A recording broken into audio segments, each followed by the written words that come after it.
Welcome, everybody, to a very special edition of Trunk Nation here from Los Angeles, from the SiriusXM Garage.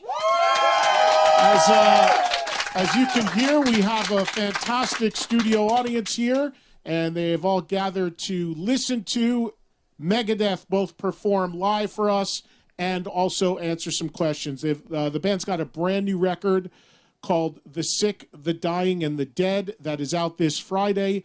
And we're going to talk to the guys and let some of the audience that has joined us here in the studio also ask some questions, which I have on cards and that I will read to them. But let me introduce the guys to get us started. And, I'll start with, from my left, right around, returning to Megadeth on bass guitar, Mr. James Lomenzo. Good to see you, James. Good to see you, my friend. The man himself right next to James in the center, Mr. Dave Mustaine. Good to see you, Dave. Guitarist Kiko Loriero. Kiko, good to see you. And on the end, holding down the drums, Dirk Verburen. What's up, Dirk? So, Dave, congratulations on the record. It sounds incredible. I've had a chance to listen to it, and it's vicious, man. It is vicious. You know, I was thinking about this. A lot of bands, especially metal bands, as they get older, tend to, dial it back a little bit, maybe go for the commercial ring a little bit more. You went all out on this record, man. It's an amazing record. Can you talk a little bit about your approach when you started writing this record and making this record, and if that was something that was calculated or it's just the way it came out? Sure. Thank you guys for being here, and thank you for your questions in advance. I appreciate you saying it's vicious, because while we were doing this, there was a lot of emotional lightning going through the studio, through the performers, and we had issues with me getting and beating cancer, and then lineup stuff, and then the pandemic, and all of the stuff happening with the world basically shutting down. Every time we would have something that we needed to get shipped to us, some solid state issue, something that had any kind of a chip or a circuitry board, it was not coming. It's sitting out in the fucking Long Beach port forever, So it took us a long time to make this record, and I think part of that was the inspiration. The angst I had for, come on, man, let these guys open the port up, let the friggin' boats come in, get this going. On the outside looking in, I'm no genius, but I could see the solution to this is pretty easy. Let them in, right? And then then we're starting to get back to normal, but the money that they make is such an exorbitant amount of money keeping those guys parked off of the coastline, and it's just more stuff, more big money, more of Big Brother, more of all the stuff that makes us, struggle so hard. And I like to document that struggle in the record. There's a lot of stuff like my weird, twisted way of giving advice, and there's only a couple of songs in there that were not real experiences. What are the origins of coming off of Dystopia, the material on this record? When did you first start thinking about making this record? How many years back does it go? Well, I met Kiko in 2016. Was it 2016, 2015? 2015. 15. Yeah. I guess it's longer than it's been. Just kidding. Kiko is smiling for those in Radio Land. Yeah, I'm smiling too. So, a lot of the riffs that we did on Dystopia, if they weren't the right riff for a song at the time, it either went away forever or it was archived. And I have a bunch of drives at my house that have guitar riffs from all the way back in the very beginning. And some of it is stuff that was recorded on micro cassettes. Some of it was me calling up my phone at night next to my bed and going, my wife wakes up and she sees me, and it's just like the fucking insurance commercial. Who's Gary? Is Gary wearing slacks? No, honey, he's not. He's really, naked. Really, honey, I'm just writing songs. That's really what I'm doing. Yeah, but I really did that, and so the stockpile of riffs are many, and the beauty of it was we would just go listen to stuff and pick up the stuff we liked, and then Kiko would say, "Oh, I got something that kind of would work with that," and once we got in the studio and started assembling all the parts, it was kind of like metal Lego. We realized there were a couple parts that needed to be written on the spot, and some of those were parts that Kiko and I would come up with. Our producer, who co-produced the record with me, is a gentleman named Chris Rickstar, was here earlier. And Chris makes suggestions too. He's very knowledgeable about my guitar style and how to coax a better performance out of me. And now that James is back, unfortunately, he returned after the songwriting and the recording was done. But you know, he's already got a track record with us that's proven of great playing. So, believe it or not, we're already talking today even about, you know, what's next. You know, not what's the next record, but, you know, what's next. Let's really go for it this time. Let's not just sit back and wait. I want to talk a little bit about this lineup right now, but bringing in Kiko into the conversation. Kiko, Dystopia was your first record you recorded with the band, right? Yes. So now album number 2, with this new record, I would imagine you, having had a bunch of touring under your belt and already one studio experience with Dave, a lot more comfortable and a lot more maybe involved in the writing. You have a bunch of co-writes on here as well, right? Yeah, that's correct. Of course, like touring, we did, I don't know, maybe over 200 concerts, you know, and getting to know you guys, different countries, different, you know, cultures, different places. Yeah, you learn a lot about the band, about Dave, Dirk, James, and then you feel confident to present ideas, right, that fits to the band. So that's why so many collaborations. Yeah, the guitar interplay in Megadeth, no matter who the other guitar players was with Dave, has always been so important to the sound and to the band. And Dave, obviously, Kiko wouldn't have the gig if you didn't feel he was the right guy. But how has the playing between the two of you evolved in the years that he's been in the band to the point where it's culminated on this record? I think a lot of that had to do with my being willing to open up my songwriting process to allow another player to get inside that circle. You know, there's my songwriting process, and then there's his, and then what we do together. And sometimes I don't want anybody coming into my songwriting process and changing a riff. I came in on the record that Johnny K did. It was before Dystopia. I think it was Super Collider. And I came in one morning, and Johnny K was in there, a song named Kingmaker. Kingmaker was done, and I came in there, and I heard Ellefson and Johnny K in there recording a part on the beginning of the song. And it was nothing to do with the song. It had nothing. The riff wasn't in the record anywhere. And I came in, and I said, "What are you two doing?"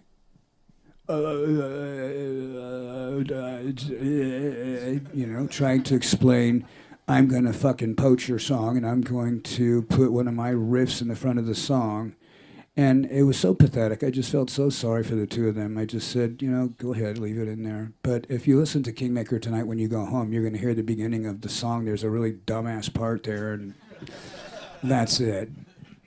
Well, let's listen to a song that you're going to play live for us right now that originally appeared on Cryptic Writings, and that's Trust, which has become a very big song for the band over the decades since it's been made.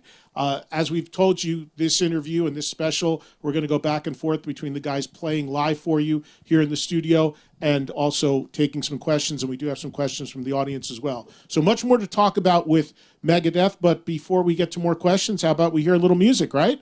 And fire it up right now. Here's Megadeth from the SiriusXM Studios in Los Angeles, from the Garage, performing Trust.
listening to me when I say trust me.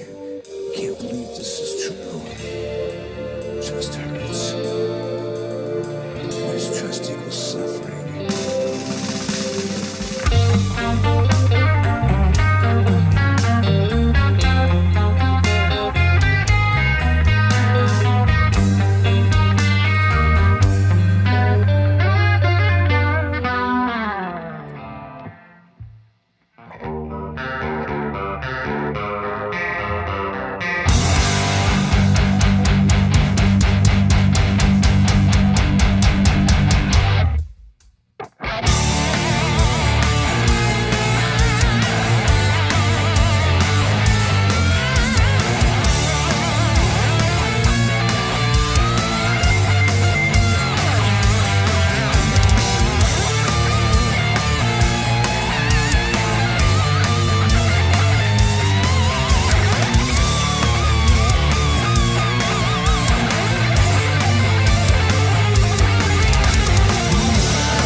So the interplay we talked a little bit about between Dave and Kiko just before the song. The new guy returning to the band is Mr. James Lomenzo over here. And Dave, you talked about a second ago that James didn't come in time to play on the record. But can you talk about you faced a lot of issues making this record, your health, which we'll get to in a second, COVID, everything that went on. But the situation with bass, letting David Ellison go, bringing in Steve DiGiorgio to record on the record, and then bringing James back into the fold once again. How difficult was all that on the record? Well, I don't really like talking about him anymore as much as I can't. I like telling the funny stories, but I really don't like talking about that part of things because the guy that I know and love was a different person, and making the change to Steve, we needed to do that. We needed to do that for so many reasons. On the outside looking in, there were a few people that were, saying that I did the wrong thing, but I'm sorry. I just, for my personal convictions, I just couldn't have that around us. And even if it wasn't true, I just didn't want that in my life. And when Steve came in, he was a wonderful breath of fresh air because he could play the parts. The parts that were on the record that were there. I did an interview recently, and the girl says, "Why did you change Dave's parts?" And I thought, you can't be that stupid. I have to change the parts. I didn't say that to her, but I was thinking that, and I said, first off, the majority of the bass on the record I played. And it's demo tracks. We didn't have all the record recorded yet. When I was in my studio with Chris Rakestraw, I'm writing the guitar parts. I picked up the bass and plunked along with it. I mean, it wasn't terrific, but it was the parts.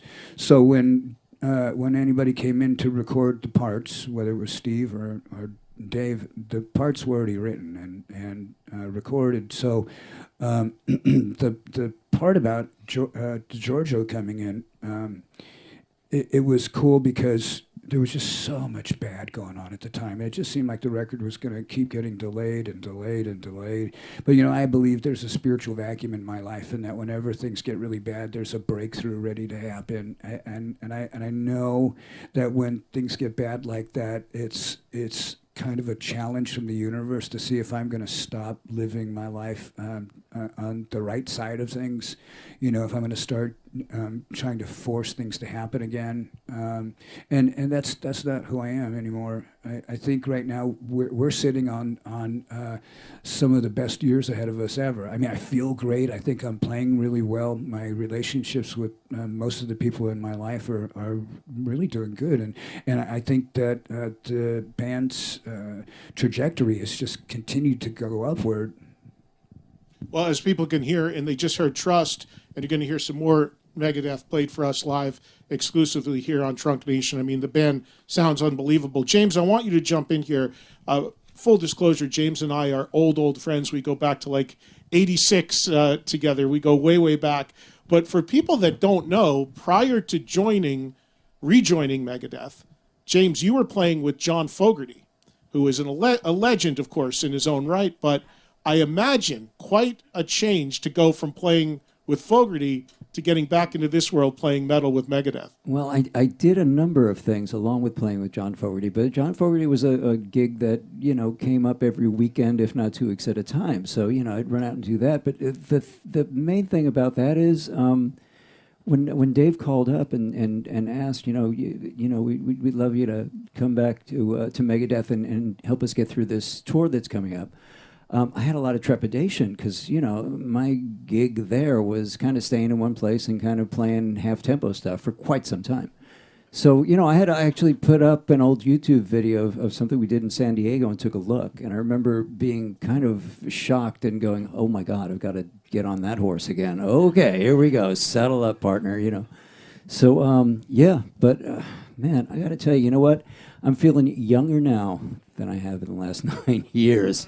You know, metal's just kicked me right in the ass, and playing with these stallions, you know, here we go. It's just amazing. It really is. I think that this has got to be the strongest Megadeth band. I'm not talking about, you know, musical performance, even though they all have that, but just as far as just like a bulldozer coming at you, I think you know, if you've seen us in concert lately or after that last song, you'll see like these guys are thoroughbreds, each and every one. And correct me if I'm wrong, but the previous time that you were in Megadeth, Dirk wasn't the drummer, right? Did you play? Was Dirk? I played with Sean Drover. Right. So Dirk, what's it like working with James now coming in as a bit? I mean, you guys got to be locked in, obviously, bass and drums. We have no choice, man. You know. No, but seriously though, I mean, James, it was instant. Like I remember actually the first time James came around, we had a little bit of time before the first rehearsal to just kind of do the drum and bass thing, you know, the rhythm section thing. And it was just like, it just felt natural, like from the first song. It was like, okay, this is good, we got this. And that's just, you know, all the experience, all the years of doing what he's done and having been in Megadeth before. There you go. You know. Yeah. Is it like getting on a bike, James? You don't It's forget? like falling off that favorite bike of yours. It really is. I'll expand on that. You know, we got in the studio, and you know, we were gonna, you know, he was on the platform, you know, and I looked up and said, all right, let's do Holy Wars, and like, and I was like, what the, you know, and I looked up and I said, what is going on up there? But he is such a solid, strong drummer that it almost seems like all I got to do is hit my pick at the right time, and I'm fine. You know what I mean? I think he makes me sound a lot better. And when James says Dirk is up on that riser, he's up there because you're up there, man. You take an elevator up to that riser sometimes, Dirk? You are up there, man. I'd like to get one, you know, for the days when I'm a bit tired. No, but it's awesome. I have like the best view in the house. Yeah. And, you know, and I get to like stand up there and yeah, it's awesome. It is awesome. I want to ask you about the title of the record because I understand there's a lot of people that are misinterpreting the title, maybe thinking that it has something to do with COVID, which of course was done during the making of the record, when in reality it goes back way further than that. Can you talk about that a little bit? Sure. Just like I mentioned with the girl that had asked the ridiculous questions about taking bass parts on and off, somebody had said that,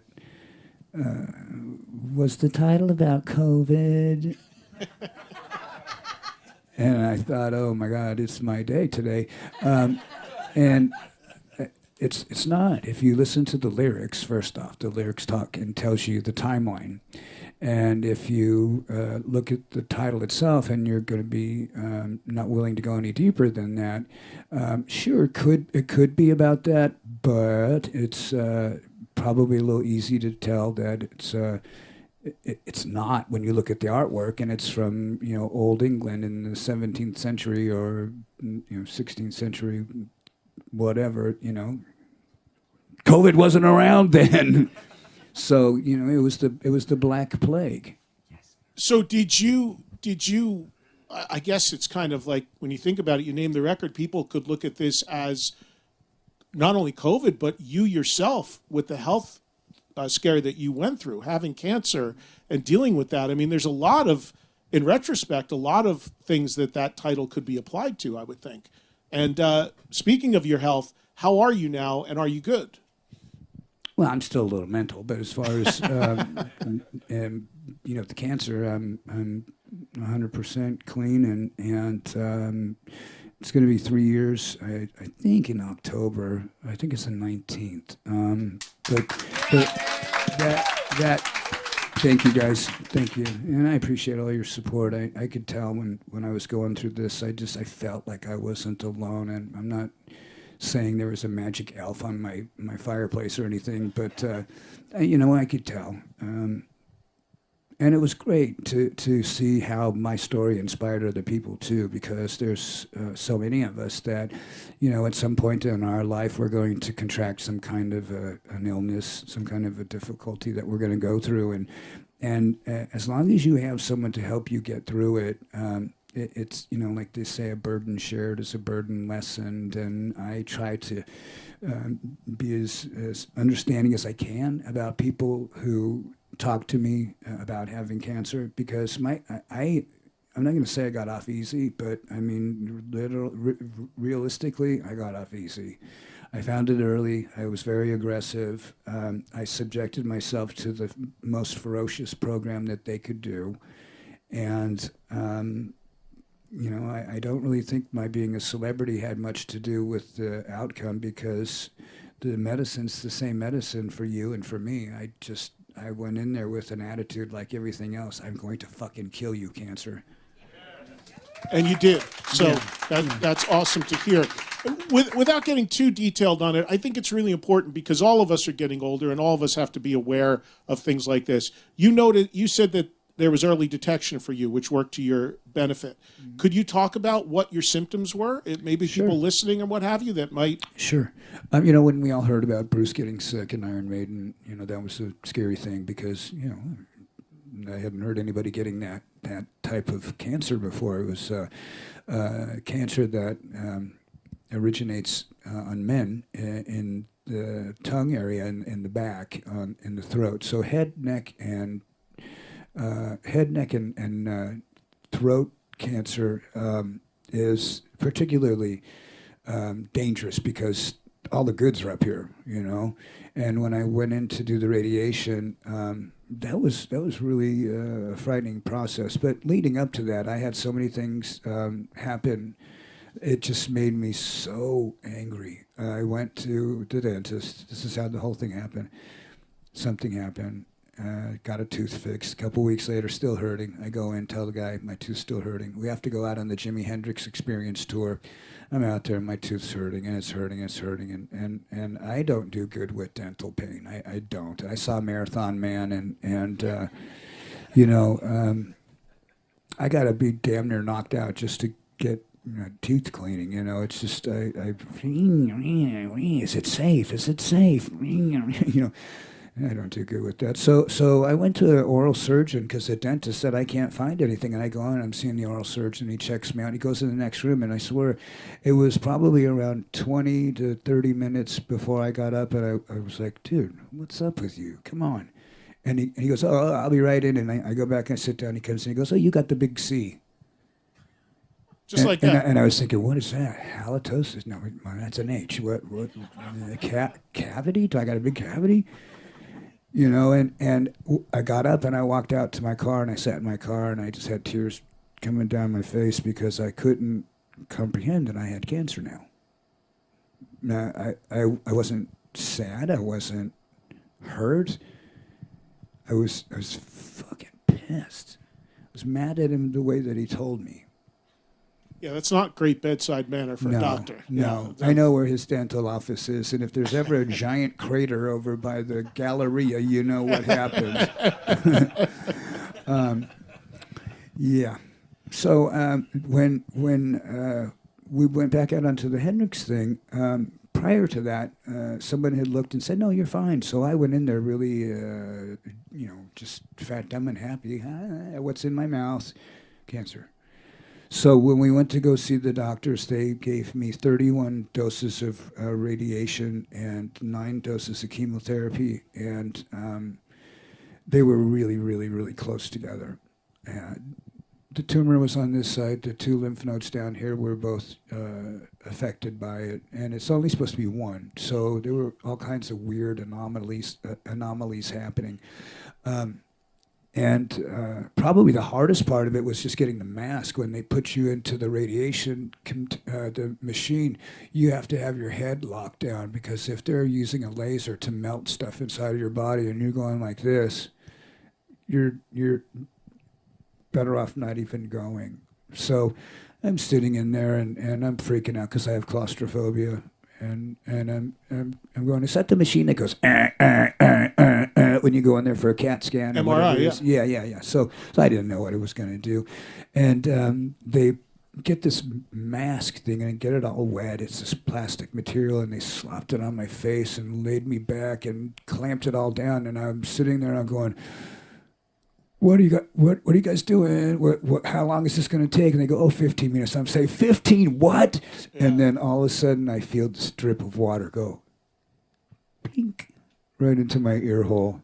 And it was like Chinese water torture. I was dying. I said, you have to get me out of here. So the next time I went back, fortunately, they had a different approach. And everything after that was great. The side effects were terrible. My mouth is badly damaged. I can't eat spicy stuff anymore, and I loved spicy stuff. And, wasabi, hot sauce, all that stuff, done. There's other stuff that comes along with it too, but I'm still here. I think I made the best record of my career. At this point, at 60 years old, to be writing music like this, it's quite a stretch, because I think about some of my other peers, like Tony and some of the other guys that are a little bit older, and think about their guitar playing. Think about the guys I know that have gotten sick, like Glenn, and he's got Parkinson's, right? Who's this? Tipton. Yes. Yeah, it was Parkinson's. Yes, right? Parkinson's. Yeah. We saw him at the show in Barcelona. It was San Sebastian. It was Barcelona. Yeah, I can't say that like 3 times today. So detecting it early and getting on it was great. You guys and men, if you're getting up in age, they say 45 years old or older, you need to start getting yourself checked out. But I think that the ladies here too should, be proactive. There's a lot of stuff in the environment, in the air, in the water, in our food, and it's getting harder every day for us to get the nutrients that we need in our food. So if you have a good relationship with your doctor, go get a physical, get a checkup, make sure you don't have something dormant in your life lying there. I was lucky because I had insurance. If I didn't have insurance, Megadeth would probably be over. Real quick on this, Dave, one other thing. Did it impact your singing at all?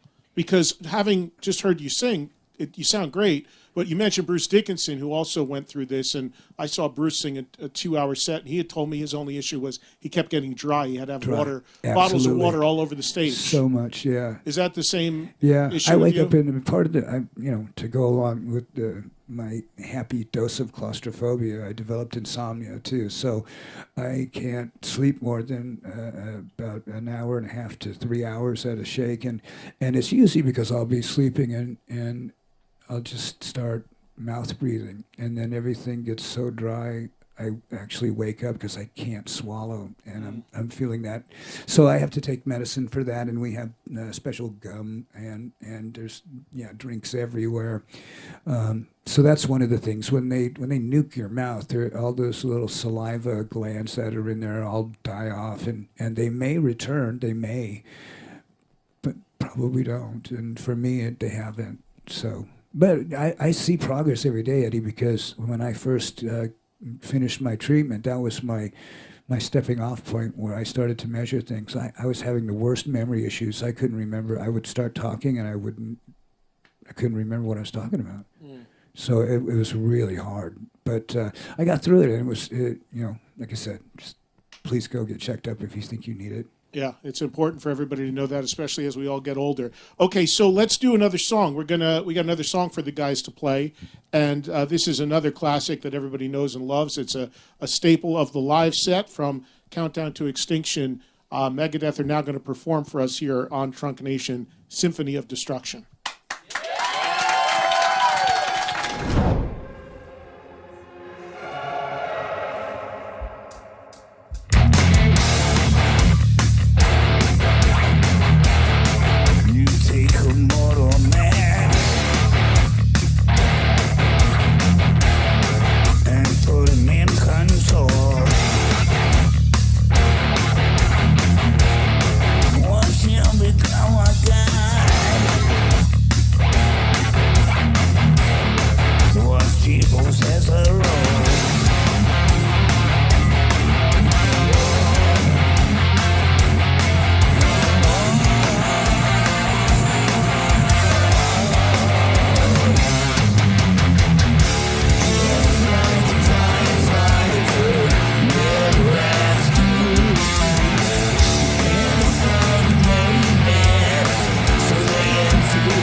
At the time we're doing this, there are 3 songs already released, 2 of which have very elaborate, very intense, amazing music videos. I'm assuming a third one, it seems like it's a sequence that's being rolled out. Dave, can you talk about the videos a little bit and the concept behind them? Well, the third song that's been released was Soldier On. Mm-hmm. Soldier On was going to be the first track that was going to be released, period. And we had the opportunity to work with this fascinating director down in Brazil, And his producer is one of our staff, and we had done the Conquer or Die and Lying in State video on the last record. And I loved their work so much. When the opportunity came to do a video again with these guys, I said, yeah, I want you to do 3 of them, and I have this idea. So we started talking about telling the story and having it in a book form. And part 1 is the first 3 songs, part 2 is the second 3 songs, and so on. I don't know if we were going to go any further than that, but the first part has the 2 songs that you've already seen, We'll Be Back and Night Stalker, and the third song from part 1 will be The Sick, the Dying, and the Dead. Soldier On came out on its own as our approach towards radio, and these other tracks weren't really supposed to have seen the light of day yet.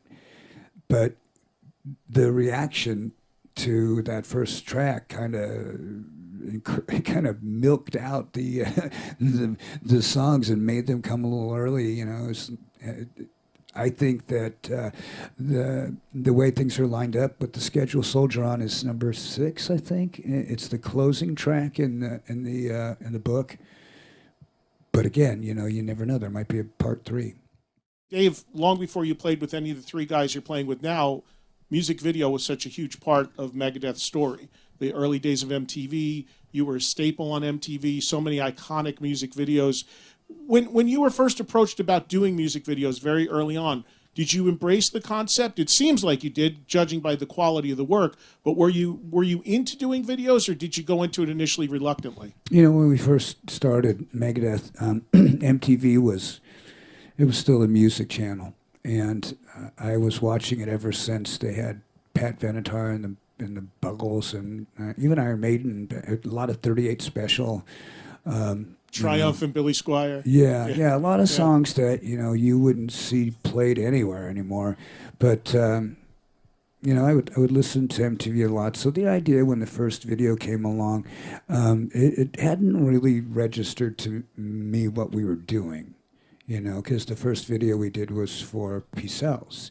We'd gone out to L'Amour's in Brooklyn, and I remember us filming. That show was so energized because Gar was out there back when Gar was in the band. That's one of the things I love so much about Dirk playing with us, because he plays so much like Gar, and I feel like we've been given a transfusion of all the energy and good blood from the very beginning again, and you know, listening to him play is so much like Gar. It's mesmerizing sometimes to just close my eyes and listen. So anyways, about the video, I remember we'd just gotten a box of Nike shoes given to us from the record label at the time. And somebody had asked us about, you know, what record labels were like back then. And I feel like I can say this because the statute of limitations has expired. But, you know, I had gone to the label, and there was a guy working there at the time, and his name was Champagne Ray, and he opens up his refrigerator, and he had champagne, of course. You know, good thing it wasn't, you know, Ray with little children. And then we got this box of shoes. And I thought, this can't get any more bizarre. We go to the next office, and the guy opens up his desk, and there's lines of blow. And I thought, all right, now this is like totally Willy Wonka here. And so that was a really weird period when a lot of that stuff was happening. And going to make videos, we were just like, this is all like you're in Oz or something, you know. When we did the second video we did was for Wake Up Dead, that was a disaster for the airport here at Burbank. We'd come and done our video, and the next morning the caretakers of the airport had looked, and a bunch of you lovelies had gone out there and spray painted my band's name on the planes. And yeah, that really messed with the band's insurance for quite some time. But it looked good on the planes, I gotta say. You had a private jet before you even knew you had one, right? On the side of the Yes. plane. Yeah. You know, you talk about filming P-Cells at L'Amour's in Brooklyn. James may have painted the walls. He may have been working at L'Amour's that day. Yeah, he was probably. Because James grew up coming out of that club, too, Yeah. as a member of White Lion back in the day. Book of Job. our friends George and Mike Parente and the Yeah, whole man. Lamore crew. Those were some great memories back then. They had some great memories of Megadeth. They used to tell us the tale of how you guys just destroyed the place. But James, how did they pronounce Megadeth? They didn't say Megadeth. It's Megadeth. There you go. Megadeth is playing this weekend. You know what? Speaking of Peace Sells, what a perfect time to set you guys up to play that one for us live right now. So let's do it right now, live from the SiriusXM Garage in Los Angeles. Here is Megadeth performing one of the all-time classics, Peace Sells, but who's buying it?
Dave, I'm interested in how Ice-T had a part in the record. He's got a great part in, I forget which track it is.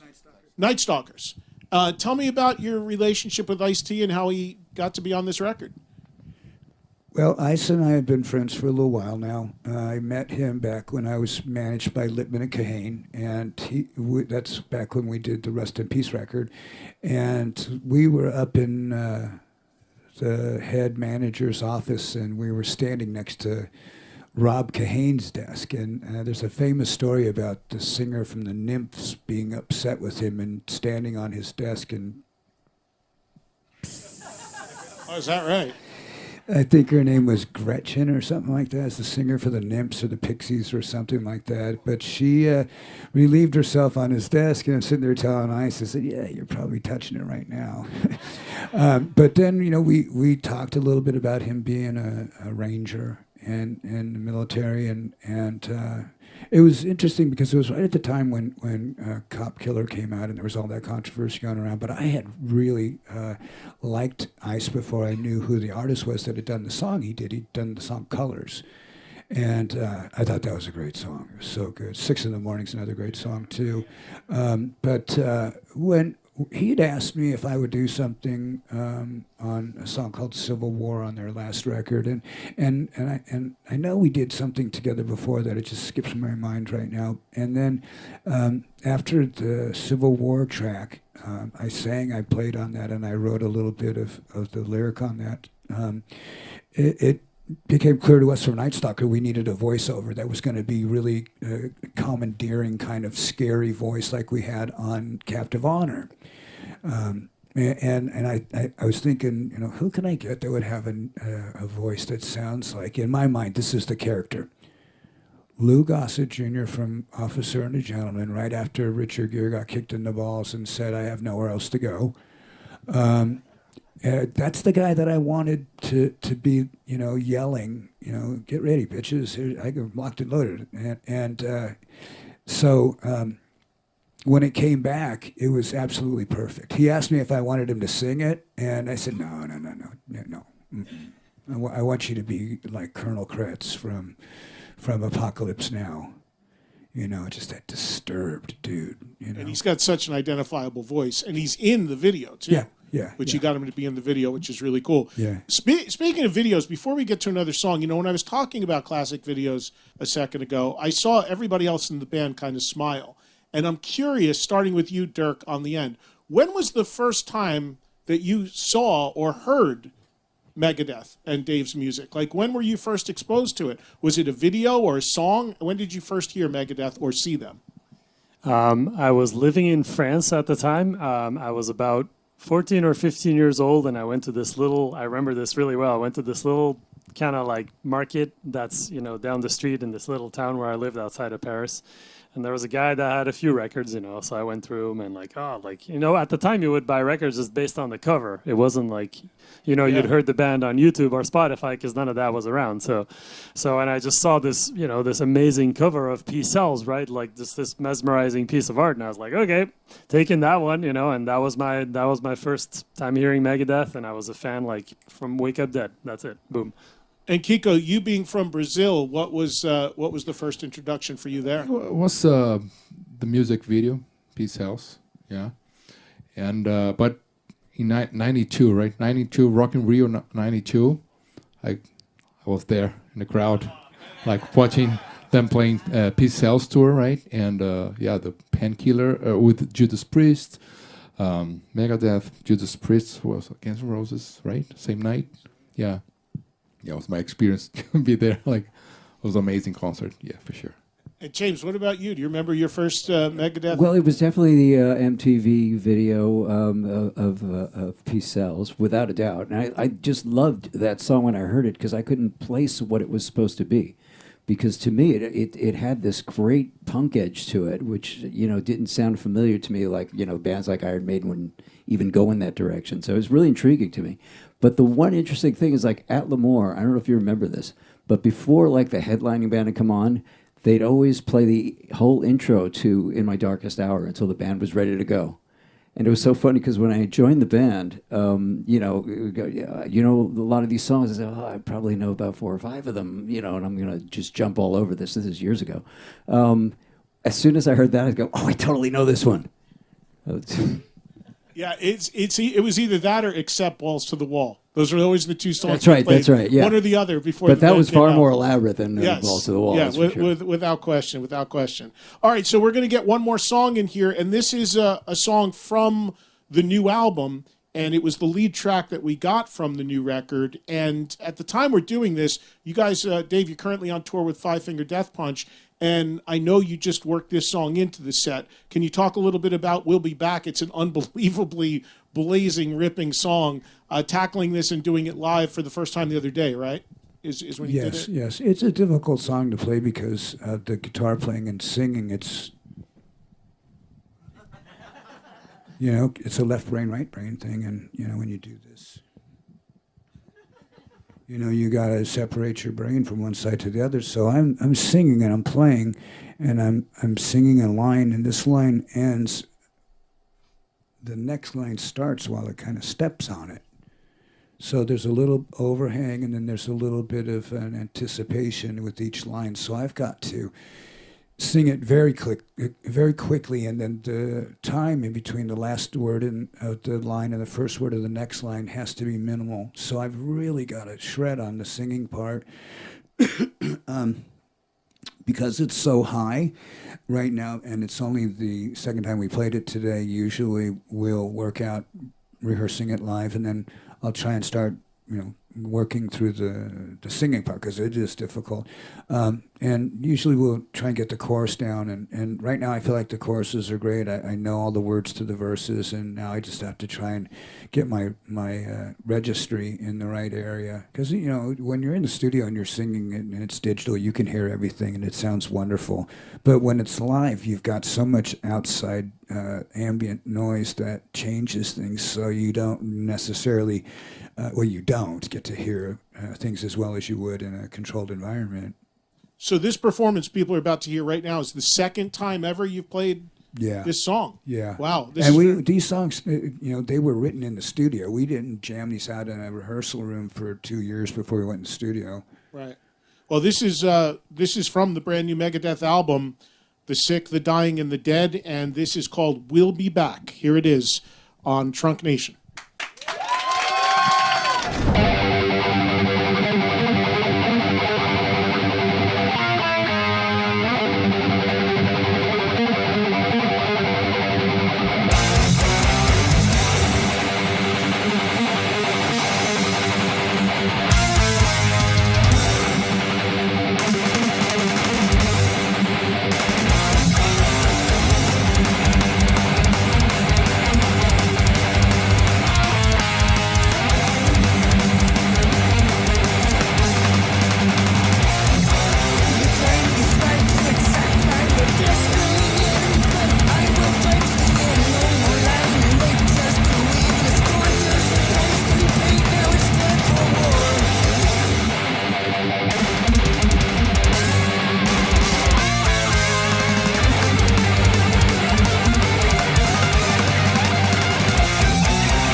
I wanted to ask you, Dave, a little bit about your guitars because you are now working with Gibson, right? And you have a whole new line of instruments coming out. Can you talk a little bit about that and making the move to Gibson? Yeah, I would love to. I had, ever since I got my first Kiss album, looked on the back where it says, Kiss uses Gibson and Pearl because they drums, want yeah. to use the best. And I thought, well, fuck, I want the best.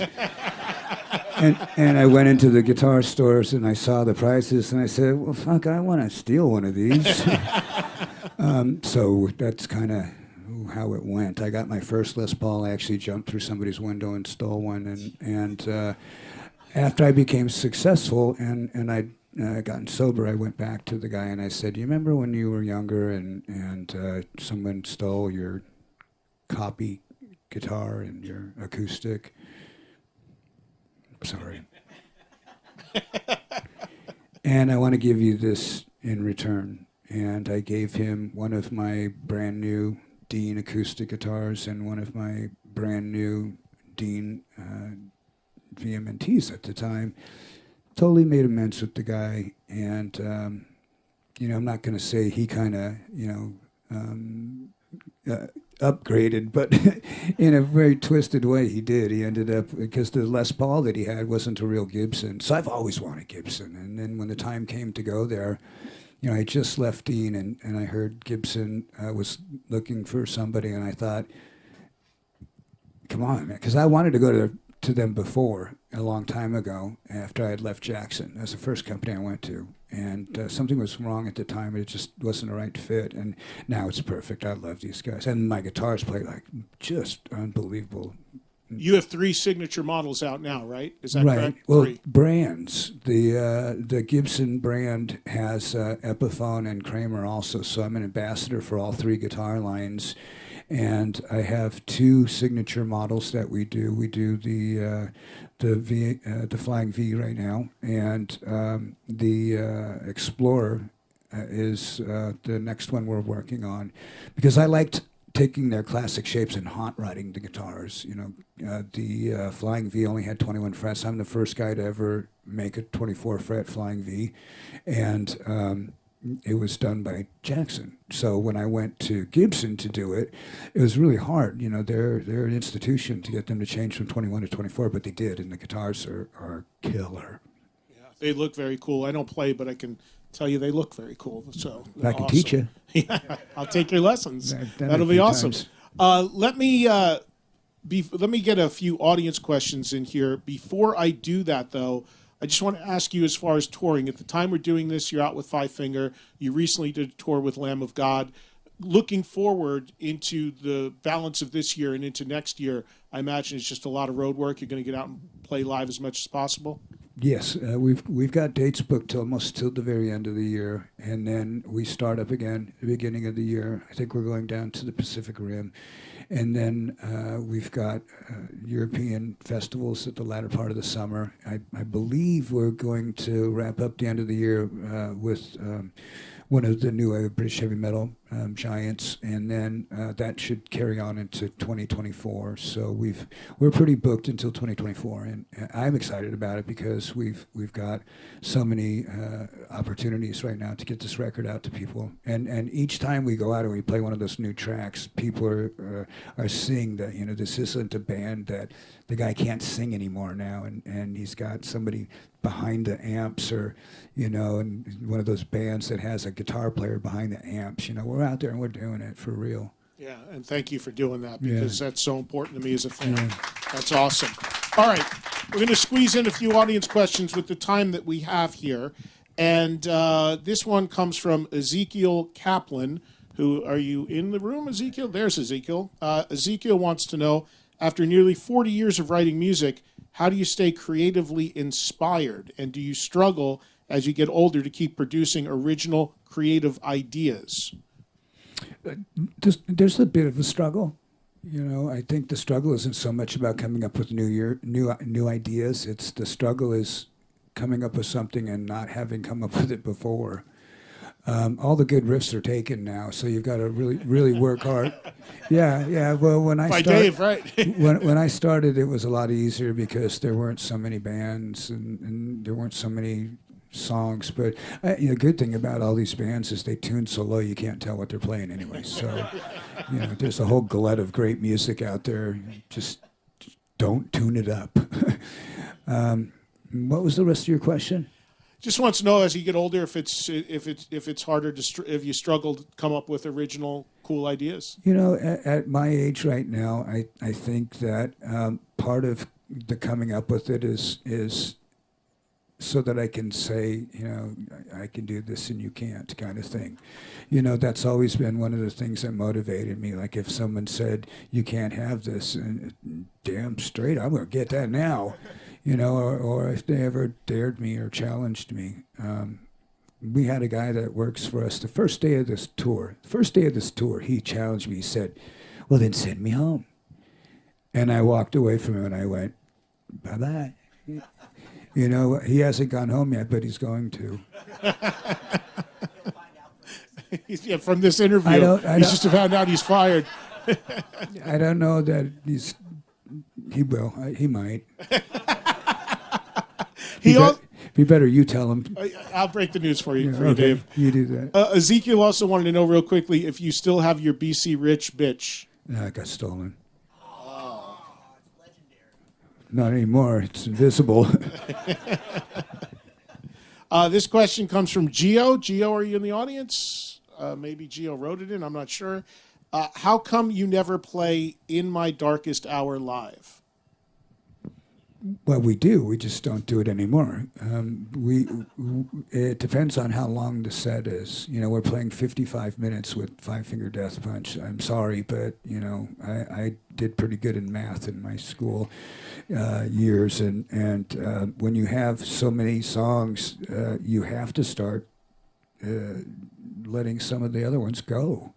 So if we played the same songs every tour, people would stop coming. And I believe that Wake Up Dead, In My Darkest Hour, Tornado of Souls, To Le Monde, these are all songs that should be played, but they've been played at every show. How do I not justify playing Hook and Mouth or Set the World Afire or Killing Is My Business or The Mechanics? There's so many other songs that, I could say, why aren't I playing this? Well, the truth of the matter, if you want to get down to brass tacks, it's whether I can reach the vocal parts. So that's really one of the most revealing, honest answers I can give you. And speaking of Wake Up Dead, if people haven't heard this, there's a new recording of Wake Up Dead that you did with Lamb of God while you guys were on tour, which, if I'm not mistaken, everybody from each band had some participation in, right? Yeah, I think so. You did. Yes, Did you all do something in there? Some backing vocals. That's what you did, Dirk? Well, I did a solo. You did a solo too, yeah. Yeah, that Guitar was solo. pre-James, but... I sang along. I was there. Oh, you were there? Were you in that one too? Okay. So that's really cool if you get a chance to check that out. Christina, who lives here in L.A., and she says, which song on the new album are you most personally connected to and why? I'm connected to all of them. It's kind of a hard question to answer right now, given the amount of time we have left. There are some songs on there that have personal feelings, like "Killing Time" is a song that is about me getting rid of somebody in my life, and it's not Ellefson, so there's no digs there. But just somebody that I had been in a relationship with, and I had to, get rid of it because it was just so bad. Same thing with Soldier On. It's a different kind of approach, but it's another song about perseverance and victory over knowing something is bad for you and being able to walk away from it. Sometimes you're in a relationship with somebody and it's just bad for you, and you walk away from it and you feel better. It's going to hurt for a little while, but you feel better in the long run. That doesn't always happen, but a lot of times you're working with somebody and it's just not good for you and or your business, and you have to cut ties. So that song, Killing Time, was especially meaningful to me. I know if the guy that I wrote it about ever read it, he probably would cry like a baby. I mean, because he's the only one that knows it would be about him, and there's stuff in there that would really shock him. So, and it's not really that bad if you look at it. It's not like, like in Liar, what stuff I said about Chris, but whatever. I want to go down the horn real quick, and starting with you, Dirk. Do you have a favorite song on this new record? One that really is one of your favorites? Well, it's hard to pick one, but Life in Hell is one that I was very excited about because I got to co-write that with Dave, and so that was a musical contribution that I was a part of especially, and I think it turned out to be a great song too, so yeah, that's the one I'm most proud of. Kiko, what about you? Do you have one or two favorite moments? Yeah, like Dirk, the ones I co-wrote with Dave, We'll Be Back or Night Stalkers. But for me, like Dogs of Chernobyl, because it was the first song, right? I think it was the first concept. I remember you telling me about the story. Yeah. And then it's like when I saw the song was done, it's like, yeah, that's a good one. It was the perfect start for the album. Yeah. And James, you up to speed on being able to play everything that they Yeah, might yeah, throw I'm at you getting from there, this man. record? I'm getting there. But I have a unique perspective because I kind of came into this as a fan because I got to hear the whole record before it was even mastered, Mm-hmm. And I love Night Stalkers. I like Mission to Mars, a really quirky song. I think it's a very cool song. This next question is from Christian Leva. I hope I'm saying that right. Glendora, California. Christian wants to know, with COVID-19 affecting the world, do you see a future for the Mega Cruise Part 2? Now, of course, Mega Cruise is a cruise that I hosted that unfortunately Dave was unable to actually be on because you were in the battle, your battle with cancer, so more than understandable that you couldn't be there. But would you like to do a Mega Cruise now that hopefully COVID is more behind us and you're healthy? Yeah, well, you figure there are other things besides COVID on cruises. So Right. as long as it's a healthy cruise, because people get fucking Legionnaire's disease and all that other kind of stuff out there. How many times do you see these boats have been damn near shipwrecked offshore because they've got a bunch of zombies walking around on deck?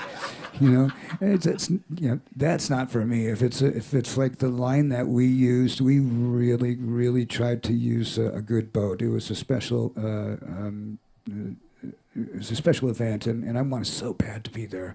And everybody had such a great time, from what I hear. Will there We be? missed you, but we had a good time. Thank you. The quick answer is yes. There'll be another one at some point. Right now, we're talking about it, but we're trying to figure: should it be another thing in the West Coast? Should it be something on the East Coast? Should it be something up by Alaska? Should it be something going through all of the rivers in Europe? The only problem about Europe is the only cruise liners I've seen are those stupid little fucking Viking. The little what do they call those things? They're like the things It's like a paddle boat or something. Drag cars? in Holland. What are those? Drakars, are you talking about the Viking ships? What the little ones? Well, the they look Viking like ships they are look kind like of the metal. canal boats. It's like a right? What do they call monomartle. those canal boats? Yeah, those. Kind of. Different country. This is Holland, not Italy. Yeah, so that seemed like it was a little bit hard to squeeze an ocean liner through some of those rivers. But, we just want to find the right thing. The possibility of a boot camp is closer than a cruise. Okay. We are getting ready to start a new plant at our vineyard. And last time when everybody came, we'd already planted. One of the things we want to do now is have an invitation to the fans to be part of the vineyard and to help us plant, come back and stay and help us, pick, do all that kind of stuff. It's like a horticultural event, vacation kind of thing. So that's one of the things that we were thinking about with the boot camp, is doing it around the plant, which I think would be really amazing because the vines live for hundreds of years, and you guys would be able to leave a legacy behind after if you do join us for the plant. And the other thing too is it's on a farm, so it's big enough that we can play and have a good old time. Yeah, for sure. One final question here, and then we got to wrap up with one last song. This is pretty funny, actually. This is Chris in Venice, California. And Chris's question, he says, what's the best story about you that you don't remember doing but were told you did? I imagine there's got to be something in there back in the days before you were sober Dave Mustaine. Yeah, even sober Dave Mustaine sometimes. The craziest thing I was told that I did that I don't remember doing was the end of the Antrim thing. I was not really a blackout drinker, but my tolerance was legendary, and so there wasn't really a lot that I've forgotten. I would say that I'm probably wide open for a lot of people sharing with me and saying, yeah, you probably don't remember this, but one thing I do remember was I went to the Troubadour with somebody, and I was told that the guy asked if I wanted a drink, and I said, yeah, of course. And I ordered a shot of XO Courvoisier. And it's what I drank, so I just figured, yeah, I'll have XO brandy. And I walked away, and the guy came up to me a couple years later, I guess. He was at a NAMM show, and he goes, that drink I bought you cost $50. And I went, yeah, that's what they cost, right? And I didn't even think for a second that, dude, you're going to go spend more money than he'll probably spend on beer all night on one shot. So that made me feel a little shitty. So, but the Antrim one's probably the best. Yeah. The record's incredible. It's out there now. Everybody go check it out. There's also, we didn't get a chance to touch on this, but real quickly, there's 2 cover songs that are included. There are various formats of the record. One of the covers is a cover of a deep track from Sammy Hagar, which is so cool that you did this Planets on Fire, that Sammy's actually on that track with you, right? Yeah. Singer from Montrose and Van Halen, frontman of Sammy Hagar Group. Yeah, but that's a cool deep track. So that was a great song. Were you a fan, imagine, of the solo records? I played that song in Panic before I went to those other guys. And if I would, I'm just thinking, what would have happened if I would have brought This Planet's on Fire with me to that band? How Sammy may have influenced Metallica back in the day. I mean, he certainly influenced me, and I don't know why we didn't ever play that song, because it's a great song. Have any of you guys heard that song? It's heavy. So one guy. Anybody else heard? 2 guys? Okay. Yeah, it's 3 people. Okay. I'll stop counting now. And there's a Dead Kennedys cover on the record as well, right? Right. So you've got a Sammy Hagar. There's the gamut right there with Sammy on it, a Dead Kennedys cover. And you can get the record in every format, including cassette. Right. I mean, we are going back to 19... No 8-track No 8-track yet, but I'm sure it's coming. Yes, I'm sure it's coming. It's great stuff. Dirk, Kiko, James, Dave, thank you so much. Congrats on the new record. It's incredible. Safe travels out there on the tour. And anybody that knows anything about Megadeth, you know the song that we're ending with, because it's the song you kind of have to end every show with this, don't you? It's pretty much. I think that there's a couple contenders on this new record that may displace Holy Wars. Wow. Well, that's going to be a tall order, but the record is killer. So we'll see. I want to thank everybody in our audience who came out. And, of course, all of our SiriusXM team here in Los Angeles. And, again, mostly big thanks to Megadeth. Thank you guys for doing this. I appreciate it. Everybody pick up the new record. And to close it, you heard Dave just say it. You know what it is. A little Holy Wars taking us out. Thank you so much for listening, everybody.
Thank you.